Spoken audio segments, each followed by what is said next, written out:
అన్నిటికన్నా నవ్వొచ్చేది ఏంటంటే ఆయన ఉన్నాడు పెద్ద మనిషి డిప్యూటీ సీఎం బట్టి విక్రమార్క గారు. ఆయన ఎంత అందంగా చెప్పిండంటే, ఎంత సిన్సియర్గా చెప్పిండంటే మీరు చూడాలి ఆ వీడియో.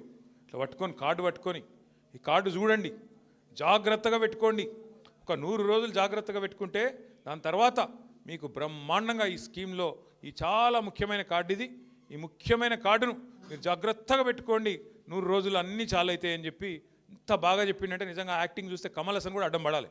గా లెవెలే చెప్పిండు, జాగ్రత్తగా పెట్టుకోండి అన్నాడు. మరి ఇప్పుడు ఎక్కడ పెట్టుకోవాలని అర్థమవుతలేదు కార్డు ఎవలకు. రెండేళ్ళు అయిపోయాయి, ఏడ పెట్టుకోమంటారు కార్డు ఇప్పుడు? 6 గ్యారంటీలు, ఓ బాండ్లు, అఫిడవిట్లు, అన్ని కథలు చెప్పి, అడ్డగోలు మాటలు చెప్పి, పచ్చి అబద్ధాలు చెప్పి ఇలా గద్దెనెక్కిండ్రు. గద్దెనెక్కినాక నడపస్తలేదు, ఏం చేయాలనో అర్థమవుతలేదు. వాళ్ళకి తెలిసింది ఒకటి, పదవులు కాపాడుకోవడానికి కాంగ్రెస్ వాళ్ళకి తెలిసింది ఏంటంటే ఢిల్లీకి సంచులు మోస్తారు అంతే. ఇక్కడున్న వాళ్ళకి ఏమి ఇయ్యరు, తెలంగాణ ప్రజలకు మన్ను కూడా ఇయ్యరు.